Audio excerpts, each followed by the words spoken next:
What's up, everybody? It's Firemarine here. I'm here to give you guys a update video for the McLaren F1 tune. The reason why I'm doing this is because one of you guys, Ben, if I'm correct, I believe that's who it was. He asked for they asked for an update, so I'm giving you guys an update for it. The only thing that I'll be giving you guys an update for, honestly, is mainly in how the car acts on the track for Route X, because there's nothing different with the tune. I did try tweaking the suspension a little bit to see if I can get to handle a little bit better in the turns, just to see if they did anything with it. But I did try it out with the regular tune that I have previously posted.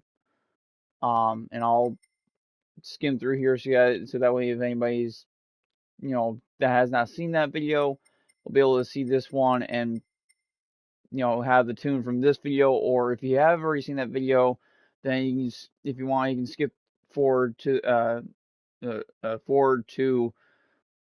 when I show you guys how it acts on the track, because it acts a slight bit differently than it did previously from the last time I raced it, which I'm assuming it was based off of the last update or the last previous updates that we've gotten, which hasn't been a whole lot to my knowledge. I think we've had like one or two updates since then. But as I said before, for anybody that's just now getting this tune, the suspension from the previous video will be the same. All you have to do is just copy all of the stuff here. I'm not going to go into big detail because I imagine that most of you guys are coming into this video just to see what the new update is to the tune or what's going on with it. And as I said before earlier, it's mainly just how the car acts on the track. So there's a suspension for you guys, for anybody that's new. Drivetrain doesn't really affect it a whole lot. If you want to have it turn a little bit easier on the turns, a slight bit easier, the torque can be taken down, but it doesn't affect it a whole lot. And then the transmission, for anybody that's new to any type of transmission flip tunes, what you do is you take your final gear, put all the way to the right, which I believe would be 5.2, or not 5.2, 5.0. If not, it's 5.5. But you just take it all the way to the right, take your top speed, put it to where I have it, 249.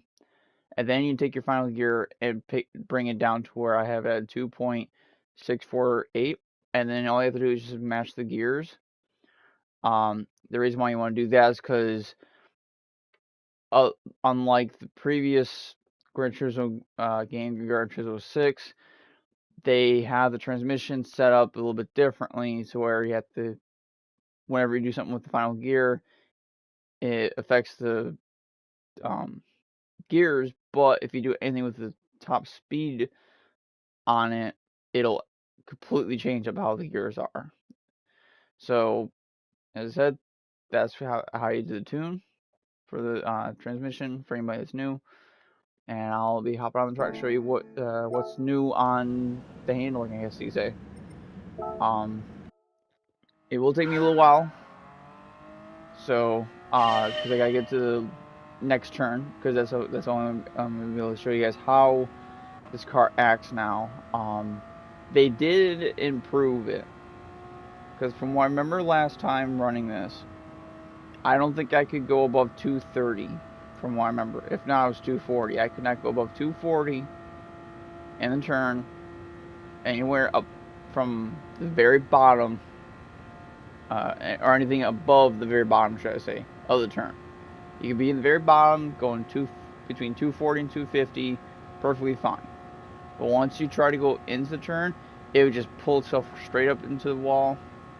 But this is not, I wouldn't say a major change. Like, the only way to make it a major change is if they made it to where it, like, just didn't pull at all, and it just went through the turn, just gliding right through the turn. But it is a change, and technically that's why I'm doing the update at this point. As I said though, for commenter who commented on my initial tune for this, and with that, as I said before, I did a quick test on it before I'm doing this video, and as I said before, as you guys will see here pretty shortly, it does handle better in the turn. It is manageable, but it is not, in my mind, it's still not ideal. You can try it, but you have to be able to drive the car very, very well in order to keep it from still slamming into the wall. It's not something you can just go into. As you can see here, it'll still want to pull itself up, but it's still manageable a little bit. But at 250, it still wanted to do it. But once you go just below 250, it starts getting more. Yeah. See, it's still hard to handle in the turn, and it's just gonna be a constant struggle. But if you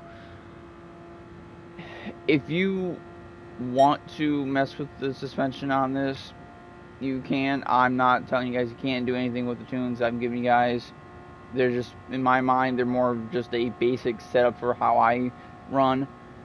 And it's pretty, in my mind, standard. So I know some tunes I have are really good, and some of them are just below average from how everybody's, running wise. But there's nothing you can do with the suspension on how this car is set up, because if you raise the nose, it's gonna make it worse. This thing wants to be flat, so just keep it flat. But you can mess with the camber, you can mess with the spring rate or the natural frequency, how they have it on here, and it will affect it a little bit, not a whole lot, but a little bit.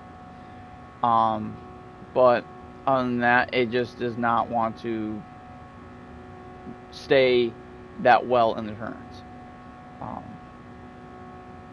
I don't know if they've affected the top speed on it though. Honestly, the aerodynamics wise on it, because I'm pretty confident that it could hit the turn. It could hit 260 before the tunnel.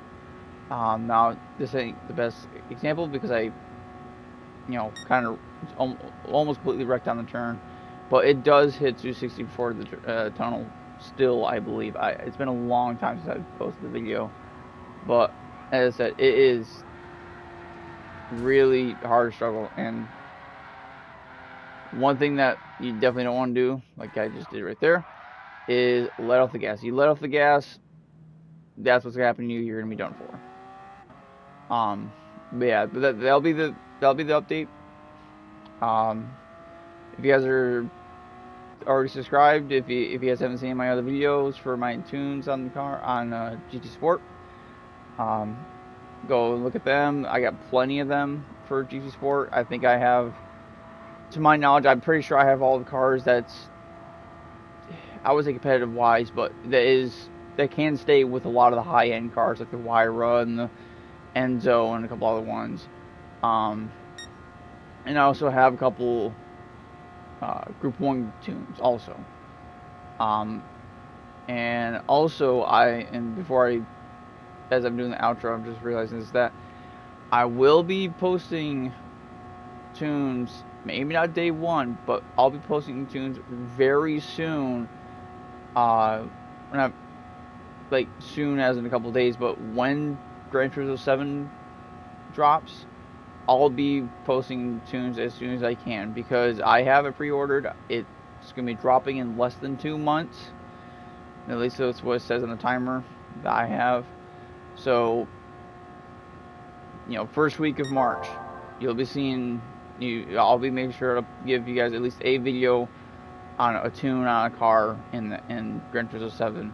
I'll try my best to keep you guys posted for updates for the game, because I haven't been able to post a whole lot of anything really, and it's not just because I can't think of anything to do. It's the fact of my current work. I am working 5 to 6 days a week, so I have barely have any time to post videos. But I will post as much things as I can if you guys want me to, as what Mo Ben did. If you guys have anything you want me to do post wise, just put in the comments, and I'll post it within a couple days, not at least a week. But yeah, but other than that, if you guys are new, hit the subscribe button for new videos that'll be popping up later this year. And I'll see you guys in the next video.